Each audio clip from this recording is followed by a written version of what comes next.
Olá, nono ano, para mais uma aula hoje. Hoje eu vou falar esse percurso 10, fala sobre as características físicas e naturais e a população da Europa. A primeira coisa que eu vou falar para vocês são as regiões naturais, tá? Que a gente acaba considerando a Europa. Se a gente for considerar características de clima, vegetação e relevo, a gente pode dizer que existe 3 regionalizações no continente europeu. Quais são? A Europa do Norte, a Europa Oceânica e Continental, e também temos a Europa do Sul. Vamos lá, quem que seria cada uma delas? A Europa do Norte, ela fica na sua maior parte, né, nas latitudes acima de 60 graus ao norte. Então, a gente acaba, por ser mais ao norte do continente, o clima de lá acaba sendo o polar. E a vegetação é aquela que acompanha do clima polar, que é a tundra. Também temos o clima frio da floresta boreal, né? Também a gente chama essa floresta, a chamada floresta conífera ou taiga. É totalmente explorada pela atividade madeireira e pela indústria de papel e celulose. Então essa parte aí acaba sendo muito explorada. Em relação ao relevo, a gente pode dizer que tem alguns Alpes, né? Que são os escandinavos. E também a planície lacustre que fica na Finlândia, né? Na parte da Europa continental e oceânica, né? Nessa região, a gente pode dizer que tem mais planícies europeias situadas com um clima mais frio, que fica próximo ao norte, e a gente também tem umas áreas de montanhas ao sul, que predomina o clima temperado, né? Que é a parte continental e oceânica. E na porção oriental, a gente pode dizer que o clima é mais semiárido, ou seja, a gente vai do frio ao seco, né? Que abrange mais a porção do Mar do Cáspio. Lá, a vegetação são estepes. No meio natural a gente vê, né, a alteração muito grande do homem. Então essa região aí da Europa Oceânica e Continental, ela abriga grandes cidades, principalmente Paris, Londres e Berlim, Moscou. Todas as principais capitais estão localizadas aí nessa parte continental e oceânica. Aqui uma imagem mostrando sobre essas planícies. Na parte da Europa do Sul, né, a gente pode dizer que tem um destaque do Mar Mediterrâneo, né, que ele vai da Espanha até o Cáucaso. E aí eles têm umas formações de relevo. Tem altas montanhas, vários tipos ali, que a razão dessas elevações de altitude acaba tendo o clima mais frio. E isso acaba sendo ruim porque a ação humana lá não tem como morar, né? Então a fixação de pessoas acaba sendo menor. Temos as montanhas mediterrâneas, que fica próximo à Itália, lá, os Balcãs, na Grécia, na Albânia, Sérvia, Bósnia-Herzegovina, entre outros lugares, tá? E as planícies e planaltos mediterrâneos. O clima mediterrâneo ali acaba se caracterizando pelas montanhas e também pelas planícies e planaltos daquela mesma região. A paisagem natural lá, ele tem um processo muito grande, acaba sofrendo um processo muito grande da ocupação humana. Nessas áreas, as cidades importantes acabam sendo Milão, Marsella, Lisboa e até mesmo Madrid, da Espanha. Aqui, ó, uma foto da parte sul. E se vocês observarem bem, essa divisão aí, ó, da parte da Europa do Norte, essa lilás.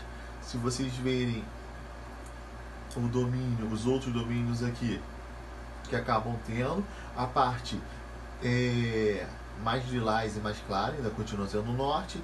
Essa mais amarela, riscada aqui com verde, é a parte oceânica e continental, que pega, ó, verde, amarelo, tudo listado. E a parte sul, ele pega também uma outra parte amarelada, mas a gente vê essa meio rosada, vermelho também, essa localização. E onde tem essa parte amarela aqui, onde tem mais montanhas. E o que está riscadinho, na parte sul, a gente pode considerar que são as planícies e os planaltos. Essa parte física, né, de como é. Ali é a questão de chuvas e temperatura entre os meses, que acabam ocorrendo ali.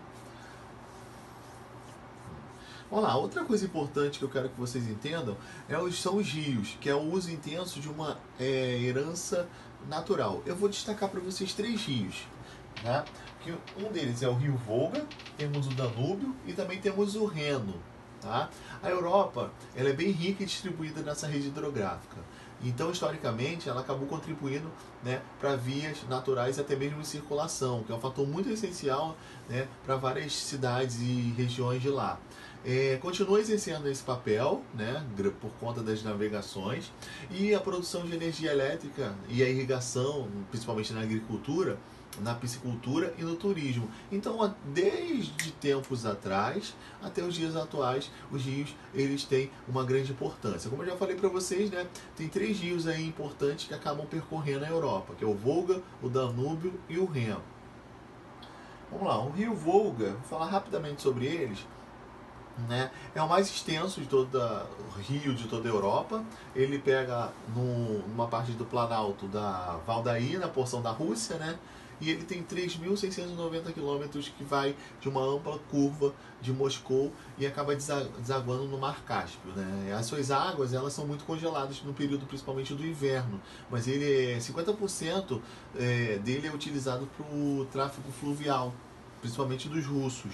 E além disso, ao longo do curso, né, eles acabam tendo barragens de hidroeletricidade. O Rio Danúbio ele é um pouco menor, ele tem 2.860 quilômetros. Ele nasce na Alemanha e atravessa 8 países, tá, até desembocar no Mar Negro.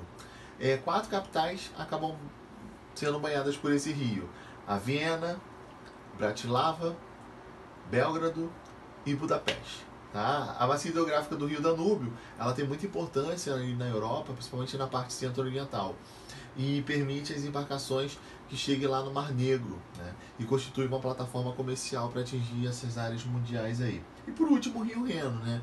Ele é um eixo fundamental de integração econômica entre alguns países. Quais são os países? Suíça, Alemanha, França e os Países Baixos. Ele, dos 3, é o de menor extensão, tem 1.326 quilômetros, né? Ele nasce nos Alpes suíços e a sua foz no Mar do Norte, que fica próximo, né, a Roterdã, né, nos Países Baixos. Então esses são os 3 principais rios que a gente pode destacar na Europa e a sua importância também. Essa parte aqui, Túnel Mont Blanc, não preciso falar. Vamos para a próxima parte. A ocupação e uso da terra do continente europeu. Estou falando mais a parte física, tá, gente? Então, quando eu falo sobre essa região aí das terras, a gente sabe, né, que tem uma relação estreita entre a parte física natural ali na Europa, porque a gente sabe que tem uma ocupação humana e também tem que utilizar essas terras. Comparando aos mapas das figuras, tem algumas figuras ali que eu vou mostrar, a gente vai observar o quê? Que o extremo norte, do extremo norte ao extremo sul, o clima, o relevo e o solo, ele tem muita influência na ocupação humana, e o uso dessas terras do continente também acabam sendo influenciando. Então alguns continentes ele acaba sendo diferenciado de outros continentes, porque a gente tem uma variação grande. Que, como eu já falei para vocês, tem parte seca, mas também tem muito fria. A gente olhando aí, ó, quanto mais quanto mais escuro for avermelhado aqui, a população acaba crescendo, é maior. Continuando aqui, ó, com exceção do norte da Itália, o seu litoral, né, que seu litoral do Mar Adriático, ele possui densidade muito elevada, acima de 200 habitantes por quilômetro quadrado, de outras regiões que possuem grande aglomeração populacional. Se a gente for perceber isso aqui, a gente vê que existem regiões lá no continente pelo qual a ocupação é muito grande. Agora, o uso da terra, se vocês olharem bem aqui, a gente vai ver onde tem terras improdutivas é a parte que está em rosa. Se vocês olharem, não tem muita coisa. Mas eu quero que vocês observem bastante as florestas e a criação de gado. Tem muita parte desse continente que abrange, e na parte amarela, que é justamente a parte de cultura e também criação de gado.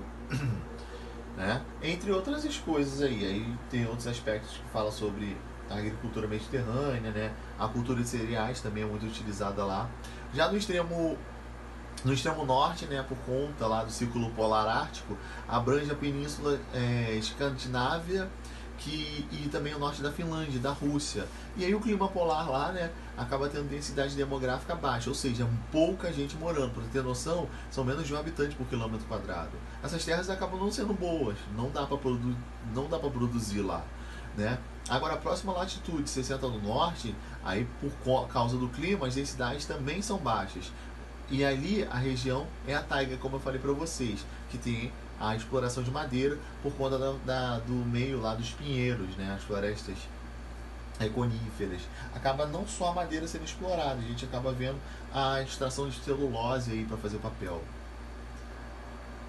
Nas outras regiões, né, entre os 40 e 60 graus, que a gente pode dizer ao norte, o clima temperado, tem umas planícies, e aí abriga mais pessoas, né, as maiores cidades, principalmente as cidades, as melhores da Europa, e a principal área de cultivo que tem os cereais, né, e associação de culturas variadas, como a beterraba, entre outras. Então nessa parte aqui, a gente pode dizer, por conta do clima temperado, a produção acaba sendo melhor que no norte, como eu disse para vocês. Mas eu posso dar um destaque aqui, que a gente acaba vendo, né, que no leste da Europa e do lado ocidental do Mar Cáspio, que vai se estendendo até o norte, o clima acaba sendo semiárido. E aí a população também não é grande, acaba sendo de 10 a 50 habitantes por quilômetro quadrado. A agricultura de lá acaba sendo irrigada, tem muito algodão, né? A criação de gado também é muito utilizada. Agora, na parte da Europa do Sul, que pega 40 graus ao norte, tem as altas montanhas. E nesse caso, né, tem um povo que vive lá, que são os Pirineus, nos Alpes, entre outros. A densidade demográfica é um pouquinho maior, que vai de 50 a 100 habitantes por quilômetro quadrado, né? Aumenta um pouco, e ali tem o domínio do clima mediterrâneo, né? E a agricultura mediterrânea, aí o tipo de produção acaba sendo mais diferente. Por exemplo, a produção de tabaco, tem uva, azeitona, mais nessa porção aí. Aqui, ó, a parte do trigo, uma colheita.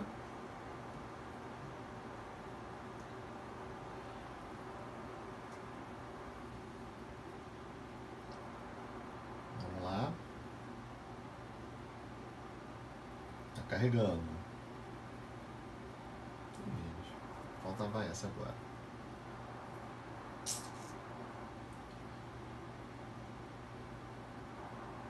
Boa, voltei aí, ó. Agora eu vou falar sobre os aspectos populacionais. A gente sabe que com um pouquinho mais de 743 milhões de habitantes, né? Isso mais ou menos de 2020, a Europa tem 9,5% da população do mundo, né? Ela só passa mesmo a Oceania, que tem 42 milhões de habitantes, né? Ou seja, 0,5% da população mundial. Se a gente olhar aqui o gráfico, a gente vai ver que a Ásia tem a maior porção, seguido pela África, depois vem a gente, a Europa, que é o quarto, e depois perde para a Oceania. Então a população de lá não é muito grande, mas o crescimento da população da Europa ele acaba sendo muito modesto em relação aos outros continentes. E aí, sobretudo, porque após a Segunda Guerra Mundial, a taxa de crescimento de lá acabou sendo de menos de um habitante por quilômetro, por menos de um habitante, né? Enquanto nos outros lugares ele pode passar de 1,39, por exemplo. A África é de 2,49. Isso se deve porque a Europa eles já têm há alguns anos uma transição demográfica, né? Eles têm uma passagem com altas taxas de natalidade, né? E não existe mais a fase de altas taxas de natalidade e mortalidade, né? E o que acaba acontecendo? A mortalidade. As pessoas estão tendo menos filhos, mas estão vivendo mais. E aí, a redução das taxas de mortalidade decorre em especial por conta da medicina. Isso eu já disse para vocês desde o 7º, 8º ano. Porque as melhorias de condição de vida, higiene, alimentação, saneamento básico, principalmente na questão da saúde, fez com que a população esteja vivendo mais. A diminuição da natalidade também é a questão educacional, as melhorias. Então, a utilização de métodos contraceptivos, os anticoncepcionais, por exemplo, as pessoas, um planejamento familiar. Então, o que está acontecendo lá na Europa? Estão tendo poucos filhos e a população está vivendo mais. Então, daqui a um tempo, a pirâmide etária de lá, a gente vai ver com um topo um pouco mais elevado, né? Essa transição acaba tendo, né, um crescimento populacional baixo, né, ou mínimo, que está dizendo até ali no livro. Em alguns países da Europa, a gente acaba vendo que ocorre um crescimento natural negativo da população, ou seja, estão morrendo mais pessoas do que nascendo, né? A natalidade acaba sendo menor que o número de mortalidade. Isso é um problema no futuro. Então aquele número ali de habitantes que eu disse para vocês, daqui a pouco pode diminuir, né? Aqui tem um gráfico. A população jovem lá está em declínio e, como eu já falei para vocês, os idosos estão crescendo. Já expliquei esse motivo aqui, né? O que vem ocorrendo, e isso é um problemaço no continente. O que o continente vai tentar fazer agora? Alguns países, né? Alguns países, quais são os problemas que pode ocasionar a falta de nascimentos e mais idosos? A falta de mão de obra, né? Principalmente nos serviços que são mais simples.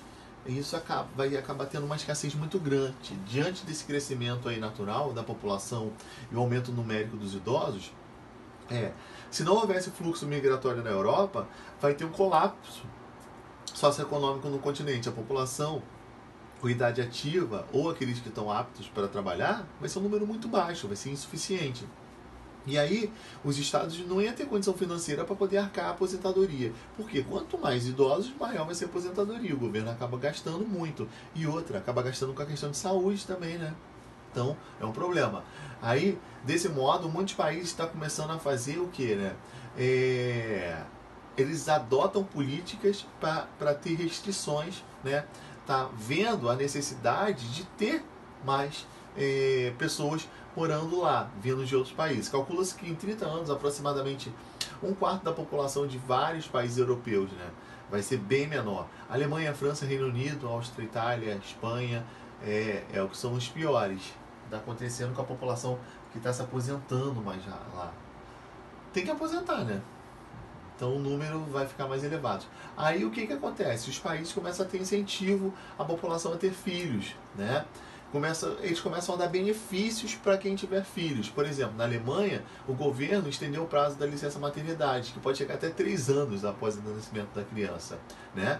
E sem cortar o salário, olha que legal. Há também outros benefícios, como abono de dinheiro, disponibilidade de vaga e berçários em creches, ampla assistência médica, redução de impostos para quem tem mais filhos, né? Isso vai ajudar o quê? A densidade demográfica, vai aumentar a população, que é o intuito principal deles. Desculpa.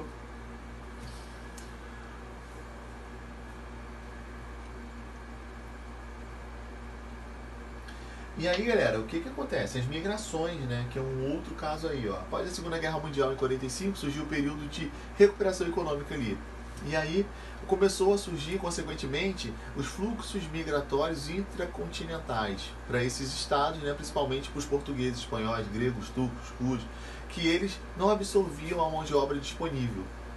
Após o fim do socialismo no país, principalmente no leste europeu, na União Soviética, em 80, né, e no início de 90, o fluxo migratório intracontinental, quando eu falo intracontinental, dentro do continente, tá? Que é a migração, começou a se formar. A população dos países, eles começaram a deixar de ser socialistas e se deslocaram para países europeus, né?